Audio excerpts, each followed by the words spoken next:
Seguindo aqui com os nossos estudos sobre a história geral, a gente vai falar sobre Roma. É muito importante, é muito interessante a gente lembrar o quanto Roma influencia a nossa atualidade.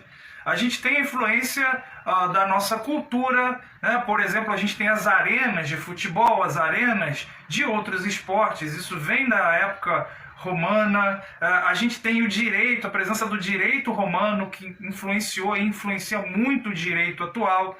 A gente tem também a grande influência nas cidades. Então você tem, por exemplo, a Via Ápia, que era uma grande estrada nessa época, e como é que os romanos eles utilizavam essas estradas, inclusive para dominar.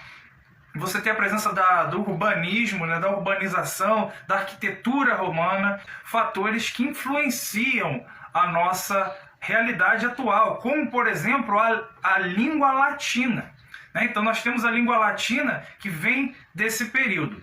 Então Roma influenciou muito o nosso Ocidente, e a gente pode destacar principalmente a Europa Ocidental, parte da Europa Oriental também, mas principalmente a Europa Ocidental, o Norte da África e o Oriente Médio. Falando sobre a origem de Roma, a origem desse povo romano, a gente pode falar sobre as tribos indo-europeias que eram formadas por latinos. Os latinos eles foram dominando a região da Península Itálica aos poucos, que também tinha gregos, também tinham outros povos como os etruscos, mas aos poucos os latinos começam a dominar a região da Península Itálica. Outro ponto importante é a monarquia. Então Roma inicialmente é uma monarquia que tem uma fiscalização do Senado. Você tem aí a presença de 7 reis. Na chegada de Tarquínio, o chamado Soberbo, então Tarquínio Soberbo, ocorre ali uma expulsão do monarca, do Tarquínio, até para que não houvesse uma interferência tão grande como vinha havendo dos monarcas na criação de leis. E a partir daí a gente tem um segundo período importante, que é a República. Então você tem a presença da República. Na República você tem o governo que é o governo do Senado. Então o Senado passa a ser o principal órgão que governa a República Romana.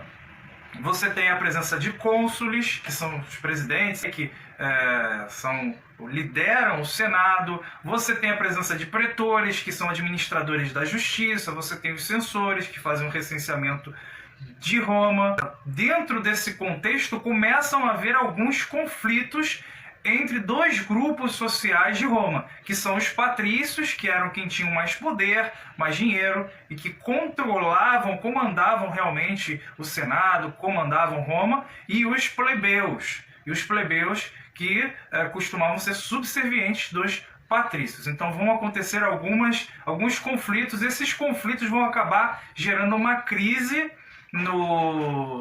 na República Romana, que somados a outros fatores vão acarretar no fim dessa república e na vinda do Império Romano. Eu já falei sobre a questão do conflito interno que existia entre os patrícios e os plebeus. Além disso, a gente tem também os escravos, que costumavam ser presos de guerra. Então, presos de guerra acabavam se tornando escravos. Outro ponto importante que a gente precisa falar sobre a República Romana é em relação às guerras. Existia um povo, muito que vinha prosperando muito na região do Mar Mediterrâneo, que era o povo de Cartago. Cartago foi fundada pela Fenícia. E Cartago começa a prosperar muito comercialmente e dominar a região do Mar Mediterrâneo. Então a gente vai ter aí a presença de uma guerra muito forte, muito complexa entre Roma e Cartago, pelo domínio desse Mar Mediterrâneo. É a chamada Guerra Púnica, sendo que é bom lembrar que Cartago tinha algumas colônias na Europa e, em especial, algumas colônias na região da Península Itálica, e proximidades. Então você tem 3 fases, um momento, inclusive a Segunda Guerra Púnica ali, em que a Roma acaba sofrendo muito. Porém, ao final dessas guerras púnicas, Roma consegue prevalecer sobre Cartago, né, e passa a dominar o mar Mediterrâneo. Outra guerra muito importante, como a gente já falou anteriormente, é contra a Macedônia. Então, Roma consegue também vencer a Macedônia e consegue dominar as regiões da Grécia e da Macedônia. E outro ponto importante a citar é que a República Romana ela não consegue adentrar a região ali da Pérsia, porque a gente tem uma resistência do povo parta, dos partas. Então os partas eles não permitem que os romanos consigam avançar sobre aquela região. Tá? Por fim, a gente tem ainda as conquistas na região da Gália, que passa a ser uma província de Roma, que estaria hoje onde fica a França, e também sobre o Egito, que é um momento importante, inclusive, para a mudança da República Romana para o Império Romano. Então, eu já falei que começaram a haver alguns conflitos muito importantes, conflitos internos dentro da República Romana, certo? Você tem aí esse conflito interno entre patrícios e plebeus. Além disso, você tem algumas revoltas de escravos, e aí eu indico um filme muito legal, um filme antigo, mas um filme muito bom que fala sobre isso, que é o Espartacus, é o filme, tá? O filme Espartacus, que retrata aí a revolta de escravos que fogem, né? E isso influencia muito negativamente dentro do Império Romano, e com essas crises que vinham ocorrendo, qual a ideia do Senado? De usar generais aí para mediar esse momento, para acalmar esse momento aí de crise que a República Romana estava vivendo. O nome que se deu a isso foi triunvirato, ou seja, você tinha 3 generais que iam acalmar a situação.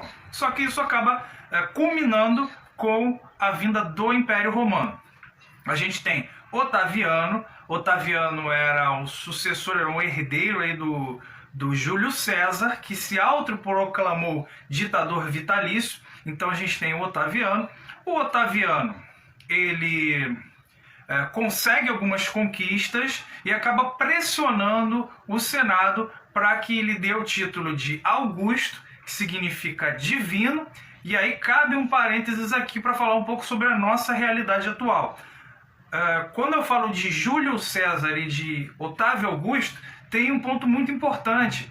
Os meses de julho e agosto são em homenagem a Júlio César e a Otávio Augusto. Você tem ideia aí da importância desse período do Império Romano, da influência do Império Romano nos dias atuais. Então ele pressiona o Senado para que ele nomeie como Augusto, como divino, o imperador divino, né? E como um imperador, né? Pressiona para que ele seja considerado um imperador, dando o poder de imperador para ele. Nesse período, a gente tem a chamada Pax Romana, ou a paz romana. E como é que é feita essa paz romana? Através de uma política também muito conhecida por nós, que é a política do pão e circo. Então, eu vou dar para o povo comida, eu vou dar para o povo diversão, e com essa comida, essa diversão, eu faço o quê? Com que diminuam as revoltas sociais, né? E com isso cria-se um clima de mais paz dentro do agora Império Romano.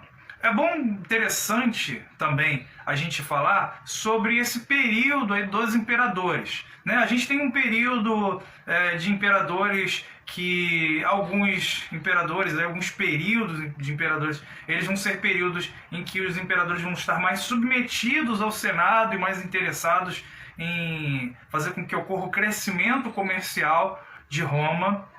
Em outros períodos você vai ter uma briga maior, um conflito maior entre imperador e Senado, né? E, bem, dentre esses períodos de calmaria e esses períodos mais turbulentos, o Império Romano vai se desenvolvendo, vai crescendo até que vem um momento de crise. Por fim, a gente vai falar aqui sobre a queda do Império Romano. A gente vai falar sobre a queda do Império Romano e, consequentemente, o fim da Antiguidade e início da Idade Média. Bem, o Império Romano, né, ele começa a se expandir territorialmente, né, incluindo praticamente toda a Europa Ocidental. Então consegue se expandir, conquistar e dominar esses territórios, incluindo, por exemplo, a Grã-Bretanha, né? Então você tem uma expansão muito grande desse território que dificulta o controle desse Império Romano, nessa região tão vasta. Você vai ter aí, inicialmente, uma unificação maior, né, com relação à legislação. Você tem a presença de duas línguas, embora unificadas de duas línguas, porque a parte ocidental do Império Romano ela vai falar o latim e a parte oriental vai falar o grego, né? Aquele grego vindo da cultura helenista, lá de Alexandre o Grande, da Macedônia, espalha a cultura grega e a língua grega também.